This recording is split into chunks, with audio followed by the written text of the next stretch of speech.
Roman Reigns versus Seth Rollins. ये एक ऐसी रिवलरी है जिसमें फिजिकलिटी से ज्यादा माइंड गेम्स होती है। दोनों ने अपना करियर साथ में ही शुरू किया था। दोनों ही ग्रैंड स्लैम चैंपियन हैं। दोनों ही WWE कंपनी की टॉप की अट्रैक्शन है और दोनों ही हैं शील्ड ब्रदर्स। पर आखिर कैसे ये दोनों भाई बन गए एक दूसरे के सबसे कट्टर दुश्मन? इसे जानने के लिए हमें जाना पड़ेगा कुछ साल पहले। 18 नवंबर 2012 WWE में द शील्ड अपना डेब्यू करती है, जिसमें शामिल थे डीन एम्ब्रोज, सेथ रोलिंस और रोमन रेंस। शील्ड ने WWE में आते ही तबाही मचानी शुरू कर दी और फैंस के दिमाग में अपनी छाप छोड़ दी, जिससे फैंस शील्ड को काफी ज्यादा पसंद करने लग गए थे। धीरे धीरे शील्ड अपनी डोमिनेंस को बढ़ाती गई और 2013 एक्सट्रीम रूल्स में शील्ड के तीनों मेंबर्स ने जीता था गोल्ड। रोमन रेंस और सेथ रोलिंस बने थे टैग टीम चैंपियंस। शील्ड एक डोमिनेंट फैक्शन बन गई थी और उन्हें one of the greatest faction भी माना जाने लगा था। पर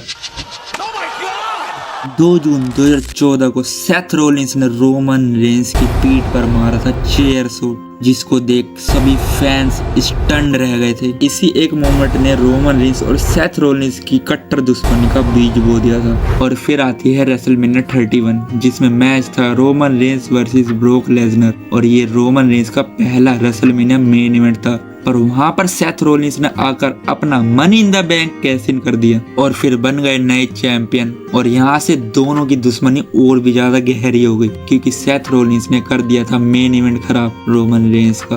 दोनों की दुश्मनी में आग में घी डालने वाला काम किया सेथ रोलिंस के 2016 के WWE रिटर्न ने, जब एक्सट्रीम रूल्स 2016 में सेथ अपनी नी इंजरी के बाद अपना रिटर्न करते हैं और चैलेंज करते हैं रोमन रेंस को for the WWE championship at money in the bank. Money in the bank में ये मैच हुआ और रोमन सेथ के हाथों अपना टाइटल गवा बैठे और उसी के बाद दोनों के रास्ते अलग अलग हो गए थे।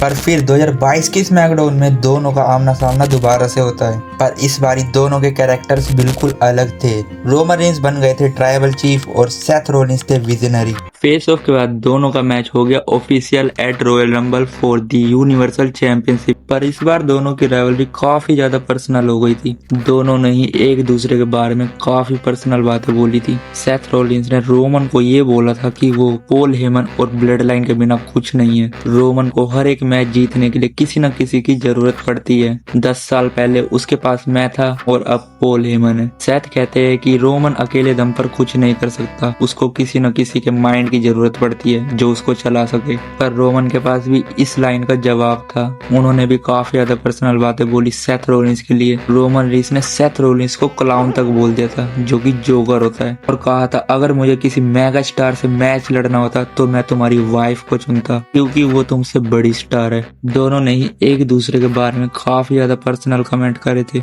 जिससे इस मैच की हाइप और भी ज्यादा हो गई थी। फिर आती है रॉयल रंबल, जहां पर दोनों का मैच होने वाला था। रोमन रेंस ने तो अपनी एंट्री कर ली, पर जब सेथ रोलिंस अपनी एंट्री करते हैं तो फैंस बिल्कुल शॉक हो जाते हैं। तो उसकी वजह से रोमन का मूड बिल्कुल खराब हो गया था कि सेथ रोलिंस आ जाते हैं शील्ड के गियर, शील्ड की एंट्रेंस पर। और मैं इसी माइंड गेम्स की बात कर रहा हूँ दोनों की राइवलरी में। सेथ रोलिंस वैसे भी माइंड गेम्स खेलने में माहिर है। दोनों का मैच शुरू हुआ और इस मैच में रोमन को इतना गुस्सा आता है कि वो सेथ रोलिंस पर चेयर शॉट मार देते हैं। इसकी वजह से रोमन डिस्क्वालिफिकेशन की वजह से ये मैच हार जाते हैं, जिससे वो अभी भी सेथ रोलिंस को हरा नहीं पाए थे। और सेथ रोलिंस पहला ऐसा सुपरस्टार बनता है जो रोमन के हाथों हारा न हो उनके 1316 दिनों के यूनिवर्सल चैंपियनशिप रेन में। सेथ रोलिंस ने भले ही वो टाइटल खुद ना जीता हो, पर उन्होंने रोमन को वो टाइटल हरवाने में काफी अहम योगदान निभाया था, क्योंकि उन्होंने ही कोडी रोड्स की मदद करी थी जब कोई भी सामने नहीं आ रहा था, जिसकी वजह से दोनों की राइवलरी और भी ज्यादा गहरी हो गई थी। क्योंकि सेथ रोलिंस हर बार रोमन के बीच में आ जाते हैं, जिसकी वजह से रोमन रेंस हमेशा सेथ रोलिंस से परेशान रहता है। पर सेथ ने अभी भी रोमन का पीछा नहीं छोड़ा। फिर आती है रेसलमेनिया 41, जहां पर रोमन और सेथ दोबारा से आमने सामने थे, पर इस बार ये मैच था ट्रिपल थ्रेट। इसमें best in the world CM पंक भी शामिल थे।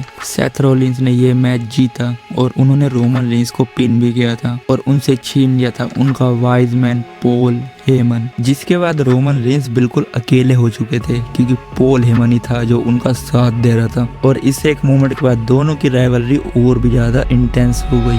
और अब फिर से Roman Reigns versus Seth Rollins का एक सिंगल्स मैच होने वाला है for the world heavyweight championship at SummerSlam.